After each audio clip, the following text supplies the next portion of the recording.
Hello everyone, আসসালামু আলাইকুম। আজকে আপনাদের সাথে খুবই গুরুত্বপূর্ণ একটা বিষয় শেয়ার করব। যারা লেডি বাইকার আছেন, ভিডিওটা সম্পূর্ণ তাদেরকে ডেডিকেট করে। যারা নতুন বাইক চালানো শিখেন এবং শেখার পরে আপনারা চেষ্টা করেন যে আমরা নতুন একটা গাড়ি এখনই ইনস্টল নিয়ে নিব, তো তাদের জন্য আজকের এই ভিডিওটা। তো যাই হোক, এই মুহূর্তে আমরা আছি মিরপুর 12 নম্বর ডিওএসএস রোডে। আপনারা দেখতে পাচ্ছেন যে আমরা কালশির মোড়ের দিকে যাচ্ছি। এখানে একটা দোকান আছে যেখানে কিনা বাইকের সব অ্যাক্সেসরিজ পাওয়া যায়। তো সেখানে আমি আজকে থেকে 2 বছর আগে গিয়েছিলাম আমার নতুন গাড়িটা নিয়ে।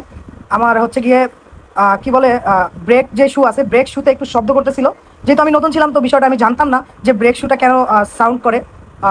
আমি তাদেরকে যাই বলি যে ভাইয়া আমাকে হচ্ছে গিয়ে আমার গাড়িটা একটু দেখেন, আমার চাকা থেকে কেমন যেন শব্দ বের হচ্ছে।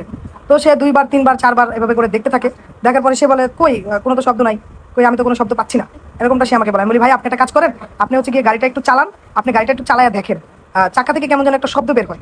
তারপরে সে কি করলো, গাড়িটারে 2-3বার রাউন্ড দিল, রাউন্ড দিয়ে দেখলো। দেখার পরে আইসা আমাকে বলতেছে আপু আপনার তো ক্লাস প্লেট চলে গেছে। তো ক্লাস প্লেট কোনটাকে বলে বা ওইটা দ্বারা কি কাজ হয় সেটা বিষয়টা আমি জানতাম না। তো আমি তাকে বললাম ভাই যেহেতু এটা চলে গেছে তাহলে এটা তো বাদ নাকি। সে বললো যে হ্যাঁ এটা তো বাদ হয়ে গেছে আপু, এটা চেঞ্জ করতে হবে। তো আমি তাকে জিজ্ঞেস করলাম কত টাকা লাগবে। সে আমাকে বললো আপু 4,000 টাকা লাগবে। তো আমি তো তখন দামও জানি না বা কিভাবে কি সেটা জানি না। এই যে আমরা অলরেডি দোকানটার কাছে চলে আসছি, এই হচ্ছে সেই দোকানটা। এখানে আমি আমার বাইকের সেই ক্লাস প্লেটটা চেঞ্জ করছিলাম। তো আমি তাহলে বললাম ঠিক আছে ভাইয়া, তাহলে 4,000 টাকা যদি লাগে সমস্যা নাই, আপনি হচ্ছে গিয়ে আমার বাইকের ক্লাস প্লেটটা আপনি চেঞ্জ করে দেন। তো সে আমাকে কি করলো, বলো যে ঠিক আছে আপু তাহলে আপনি আমাকে 2 ঘন্টা সময় দেন, আমি আপনার এটা চেঞ্জ করে দিতেছি। মূলত ভাই সেদিন আমার ক্লাস প্লেট যাই নাই। এটা আমি কখন বুঝতে পারছি, যখন আমি বাইক চালাইতে চালাইতে প্রায় 2 বছর ওভার করে ক্লাস প্লেট গেলে পরে কি কি সমস্যা হয় সেটা আমি যখন জানতে পারলাম, তখন হচ্ছে গিয়ে আমি বিষয়টা বুঝতে পারলাম যে সেই দিন আমার ক্লাস প্লেট যায় না, সেদিন আমার ব্রেক শু গেছিল, যে এটা নর্মালি 150 টাকায় পাওয়া যায়। এই যে ছেলেটাকে দেখতে পাচ্ছেন, এই যে এই ছেলেটা হচ্ছে গিয়ে সেদিন আমার একটা নতুন ক্লাস প্লেটটা খুলে রেখে দেয়। গাড়ির বয়স ছিল মাত্র 1.5 মাস। এই ক্লাস প্লেটটা খুলে সে রেখে দিয়ে সে আমাকে অন্য একটা ক্লাস প্লেট লাগাই দেয়, এবং আমার পুরো যে ক্লাস প্লেটটা থাকে সেটা সে আমাকে দিয়েও দেয় না।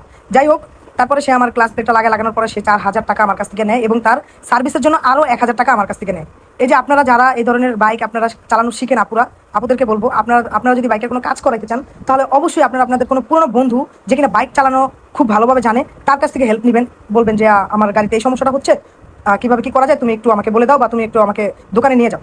তো এই ধরনের যে কিছু বাটপার আছে, ওই যে দেখতে পাচ্ছেন এই বাটপার কি করছে, সেদিন আমার সাথে এই ধরনের একটা প্রতারণার কাজ করলো আর আমাকে এইভাবে ঠকাইলো, এবং আমার ব্রেক প্লেট আমার ক্লাস প্লেটটা সে বিক্রি করে দিছে অন্য একজন কাস্টমারের কাছে।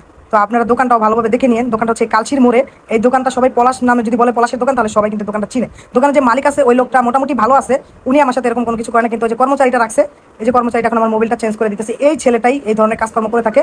নতুন কোনো লেডি বাইকার দেখলে, সে যে গাড়ি সম্বন্ধে কিছু বুঝে না, সে তার সাথে এই ধরনের কাজকর্ম করে। তো আপনারা হচ্ছে গিয়ে যদি কখনো এই দোকানে আসেন, তাহলে এই লোকটার কাছ থেকে সবসময় সাবধানে থাকবেন। আর আপনাদের বাইকে প্রবলেম হলে অবশ্যই আপনাদের যারা বাইক চালাতে জানে সেই ধরনের পুরান কোনো বাইকারের হেল্প নেবেন, তাহলে আপনারা এই ধরনের দুর্ঘটনার হাত থেকে রক্ষা পাবেন।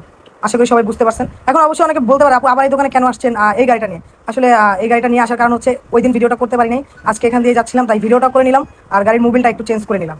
তো ধন্যবাদ সবাইকে, ভালো থাকবেন, সুস্থ থাকবেন। যদি আমার ভিডিওটা আপনাদের কারো উপকার হয়ে থাকে অবশ্যই শেয়ার এবং কমেন্ট করে পাশে থাকবেন। ধন্যবাদ সবাইকে, আসসালামু আলাইকুম।